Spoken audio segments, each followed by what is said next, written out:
विजय चौटाला जिंदाबाद जिंदाबाद जिंदाबाद। इंसो छात्र संघ जिंदाबाद जिंदाबाद जिंदाबाद।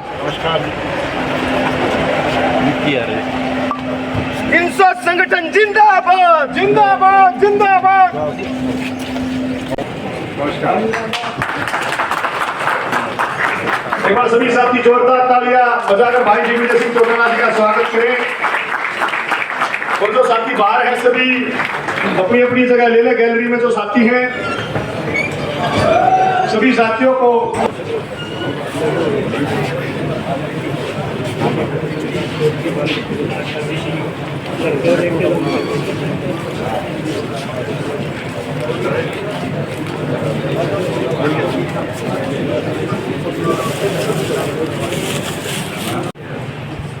इंसो के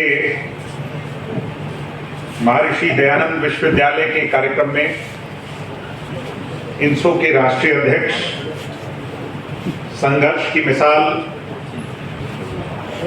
और आपके संगठन का कुशल नेतृत्व करने वाले भाई प्रदीप देसवाल जी, मेरे साथी, मेरे बड़े भाई, जननायक जनता पार्टी यूथ इकाई के उप प्रधान भाई विनेश गुर्जर जी, जेजेपी के जिला अध्यक्ष भाई श्री दलवीर बरहान जी,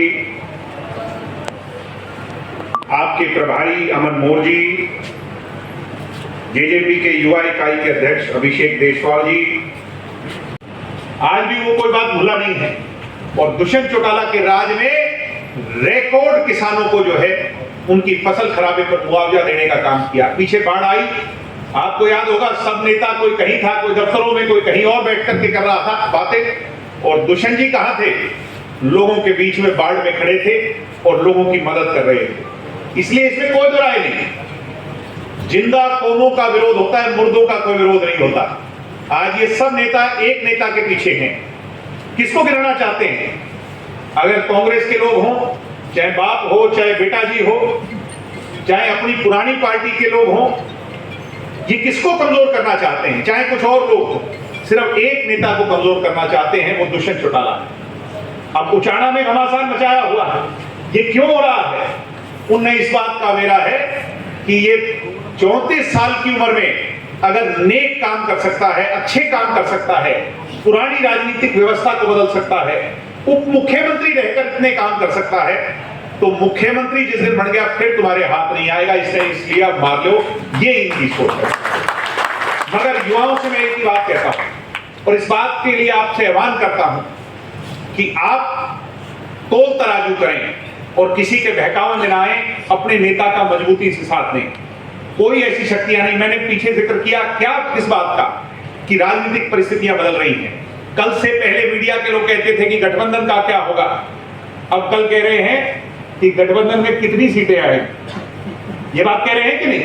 यानी राजनीतिक तौर पर हर दिन बदलती हैं, आने वाले समय में और बदलेगी। हालात परिस्थितियां इस तरह की बढ़ जाएंगी कि जननायक जनता पार्टी को हरियाणा की जनता का आशीर्वाद मिलेगा, बेशर्ते कि उसके लिए इंसो के साथ ही मेहनत करें और आने वाले समय में दुष्यंत चौटाला हरियाणा का पूर्णतः मुख्यमंत्री होगा, इसमें कोई शंका नहीं। मगर उसके लिए हम सब लोगों को खड़े हैं। इसलिए आप अपने नेता का मान बढ़ाने, उसकी ताकत को बढ़ाने के लिए वहां पहुंचे, स्टूडेंट इलेक्शन के लिए बिगुल बजाएं और आने वाले समय में छात्र एकता को, छात्र क्रांति को और ताकतवर बढ़ाएं। यही कहने में आज आप सब लोगों के बीच में आया था। आपने मेरी बात को इतने गौर से सुना, प्रदीप जी आपका भी और सभी इंसो के साथियों का, और विशेष तौर साथ ही साथ बातें तो और बहुत है, मगर सारी याद कर लेंगे तो फिर 6 को क्या मजा आएगा। वो अपन 6 को सुनेंगे, नेता भी आएंगे और नेता भी दुष्यंत जी के साथ देश के आएंगे, तो उसमें आप जरूर सहयोग करें। मैं उम्मीद करता हूं कि 6 की जो है सभा ऐतिहासिक हो। कल भी बड़े घटनाक्रम हुए और आगे आगे भी बहुत घटनाक्रम हुए, मगर मैं ये मानता हूं देश के साथ साथ हरियाणा प्रदेश के अंदर भी बहुत बड़े बदलाव आने वाले समय में जरूर होंगे। सो का जो स्थापना दिवस 21वां हम मना रहे हैं हिसार के अंदर, नव संकल्प दिवस के तौर पर, नव संकल्प छात्र दिवस के तौर पर उसका न्योता और निमंत्रण लेकर के रोहतक आने का अवसर, एमडीयू के कैंपस में आने का अवसर मुझे मिला। भाई प्रदीप देसवाल ने और सभी साथियों ने ये मुझे विश्वास दिलाया है कि ऐतिहासिक तौर पर हज़ारों की संख्या में रोहतक और एमडीयू के लोग इस बार उसमें शामिल होंगे। वो ऐतिहासिक सम्मेलन होगा जहां एक नए सोशल मैसेज को लेकर के हम शपथ लेंगे। उसके साथ साथ स्टूडेंट इलेक्शन की बात हो और छात्रों के मुद्दों को वहां से उठाने का काम करेंगे। भाई दुष्यंत सिंह चौटाला जी उस कार्यक्रम के मुख्य अतिथि के तौर पर हम सब नौजवानों को एक नई दिशा देने का काम करेंगे। उसका न्योता लेकर के हाजिर होंगे। देखिए, जब विपक्ष में थे आप लोग तो इनसे अपनी बातें मनवा देते थे सरकार से, आप भी मनवा लेंगे। नहीं, आपने खासतौर पर छात्र संघ जो चुनाव, देखो ये तो फिर ये तो सर आपने फैसला ही कर लिया कि हम नहीं मनवा पा रहे। क्या आप बताओ क्या नहीं मनवा पा रहे? छात्र संघ चुनाव का सबसे प्रमुख मुद्दा है, एक बार हुए वो भी अप्रत्यक्ष तौर पर। सर मैं वही कह रहा हूँ कि एक बार हुए, उसके बाद सरकार ने कहा कि कहा नहीं, फिर तो कोरोना ही आ गया 2 साल, और उसके बाद पिछले बार जब हमने मांग उठाई तो उन्होंने कहा कि एडमिशन्स लेट हुए। लिंगदो कमेटी की सिफारिशें इस बात को कहती हैं कि एडमिशन दाखिले अगर लेट हो जाए, प्रक्रिया लेट हो जाए तो फिर उस विषय में इसको डिले किया जा सकता है। मगर इस साल मैंने कहा खुल के कि 5 तक का समय सरकार का है। अब सरकार में बैठे लोग, चाहे वो हमारे हैं, चाहे वो भारतीय जनता पार्टी के हैं या सरकार में जो एडमिनिस्ट्रेटिव लोग हैं, इस बात पर गहन चिंतन और विचार कर लें और इस पर जल्द फैसला कर लें। उससे पहले कि स्टूडेंट्स, क्योंकि वो दिग्विजय का फैसला नहीं है, लाखों स्टूडेंट्स का फैसला है कि अब बड़े आंदोलन को जन्म देना पड़ेगा। बस एक नया गठबंधन आया देश में, इंडिया नाम से, आपने बात भी की कि हरियाणा में परिस्थितियाँ बदलने वाली है, ऐसा क्यों? हाँ जी, आपने बात भी की इसी पर। राजनीतिक परिस्थितियां देश में बदल रही हैं, प्रदेश में भी बदलेगी, आने वाले समय में और बदलाव होंगे। तो ये चलता रहता है, बदलाव प्रकृति का नियम है, राजनीति का भी नियम है। जो लोग कुछ समय पहले मैंने जैसा कहा गठबंधन पर चर्चा कर रहे थे, आज अलग विषयों पर चर्चा कर रहे हैं, कल को और विषयों पर चर्चा हो। नहीं, आपने कहा कि दुष्यंत आने वाले फुल टाइम, ये तो मैं आज से थोड़ी कह रहा हूँ, ये तो शुरू से ही कह रहे हैं। हमारी पार्टी का में रह के आप, अरे गठबंधन में रह करके भी हमें अधिकार है, हम अपनी पार्टी और पार्टी के नेता का बखान करें, पार्टी को मजबूत करने की बात करें। अच्छा, युवाओं को कितनी टिकटें मिलेंगी लोकसभा? हमने पहले 70% दी थी, हमारा वादा 50% का था, आज भी हम उस पर कायम है। महिलाओं को भी 30% का वादा था, पहले भी दी थी, आज भी कायम है। तो बुजुर्गों की छुट्टी मतलब 17 + 30 तो 100 हो गया। क्या उन 50 में महिला नहीं हो सकती जो युवा हैं? ये तो फिर आपकी मिस कैलकुलेशन।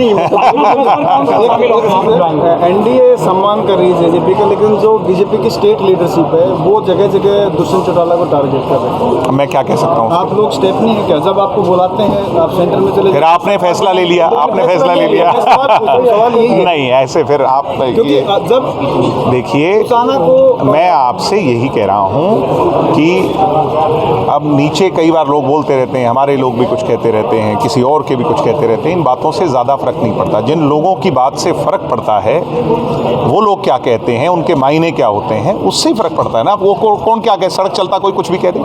सड़क चलते मैंने, अब आप किसी का नाम लेके मेरे से क्या कहलवाना चाह रहे हो? मैं किसी को नहीं कह रहा, मगर मैं कोई कुछ भी कह दे, बस स्टैंड पे खड़ा होकर कोई कुछ भी कह दे, उससे कुछ क्या होगा? मगर जो लोग फैसला लेने वाले हैं, चाहे वो देश का नेतृत्व है, चाहे भारतीय जनता पार्टी के प्रभारी हों, चाहे मुख्यमंत्री जी हों, तमाम लोग हों, उन्होंने और हमारी पार्टी की तमाम लीडरशिप ने कहा है कि अभी हमने 5 साल एक साथ चलना है। 5 साल पूरे होने पे तय होगा कि हम आगे कैसे चलें। लेकिन उसमें से बात करें तो 24 दलों के सांसद नहीं तो उससे क्या हो गया? सांसद नहीं है तो क्या हो गया? सांसद ना होने से उन दलों की लोकप्रियता या वो दल क्या काबिलियत रखते हैं, क्या डिफरेंस मेक कर सकते हैं? जिसका हरियाणा में सांसद नहीं, जननायक जनता पार्टी का, उसके 19% वोट हैं। आपको पता है इस बात? मैं आपसे यही पूछ रहा हूँ, मैं आप ही से पूछ रहा हूँ, आपके उसी में डाल देता हूँ गेंद कि जिस पार्टी का एक भी सांसद नहीं, जेजेपी का, उसके 19% वोट हैं, यानी 20% का हकदार है वो हरियाणा का। तो आप उसको कैसे वो डिस्करेज मत कीजिए। ये पार्टियां भी मजबूत पार्टियां हैं। गठबंधन में इंडिया को लेकर सवाल करना है, जो गठबंधन, नया गठबंधन जो आया, इंडिया नाम तो पूरा सोच समझ के रखा है इनने, मगर अब वो देखते हैं क्या करेंगे। वो तो उनकी, देखो अभी उन्होंने कुछ नया किया है, बाकी देश में बदलाव के लिए चेहरा चाहिए। नाम रखने से नहीं होगा, चेहरे से होगा। मोदी, कोई भी, हरियाणा में भी चेहरा चाहिए, कहीं भी कोई चेहरा चाहिए, पीछे पंजाब में चुनाव हुए वहाँ भी चेहरे पे है, राजस्थान में होंगे चेहरे पे है, मध्य प्रदेश में होंगे चेहरे पे है, छत्तीसगढ़ में होंगे चेहरे पे है, कर्नाटक में हुआ चेहरे पे था, हरियाणा में भी चेहरे पे होगा, देश में भी चेहरे पे चुनाव होगा। अब हमारा पॉलिटिकल सिस्टम पहले से कुछ बदल रहा है, चेहरों पे चुनाव होता है, चाहे वो छोटा चुनाव हो या बड़ा चुनाव। छह तारीख को कितने बड़े नेता, कौन कौन बड़े नेता शामिल होंगे? अभी हम निमंत्रण दे रहे हैं, आपके सामने जैसे ही फाइनल हो जाएगा हम रखेंगे। अभी दुष्यंत जी मुख्य अतिथि के तौर पर शामिल होंगे, बाकी लोगों के का जो है बताएं। जेजेपी की 5 सीटों की तो दावेदारी होनी चाहिए। हाँ, नहीं होनी तो 10 की 10 की चाहिए। राजेश्वर सिंह को महिला ने थप्पड़ मारा, वो विधायक के प्रति गुस्सा था या सरकार के प्रति? ऐसा है, किसी भी तरीके से मैं वॉयलेंस को, थप्पड़ मारने को एंडोर्स नहीं कर सकता, क्योंकि महिला समेत कईयों पे जो केस है। मैं ऐसा है कि मैं उसको भी एंडोर्स नहीं करता, मैं मारने को भी नहीं कर रहा। और जो है रिजेंटमेंट लोगों की होती है वो किससे होगी? जिससे उम्मीद होती है, जिससे उम्मीद ही ना हो उसको कौन थप्पड़ मारता है? जिससे को उम्मीद हो, अगर कोई परेशान हो गया हो, कोई कारण रहे हो, तो अब भी उसको मिल बैठ के सुलझा लेना चाहिए। महिला है, महिला का हम सब सम्मान करते हैं। कोई उत्तेजित होकर के गुस्से में अगर कोई गलत कदम उठा लिया तो उनको आपस में बैठ करके इसको एमिकेबली सुलझा लेना चाहिए। ऐसा ही होना चाहिए, आज तक भी हुआ है। बड़े बड़े लोगों पर जूते उछाले गए हैं, शाई फेंकी गई हैं, नेताओं पर, बहुत बड़े बड़े देश के नेताओं पर इस तरह के हुए हैं, मगर नेता वही जो दिल से इस तरह की बातों को भूल जाए और निकाल दे। Thank you.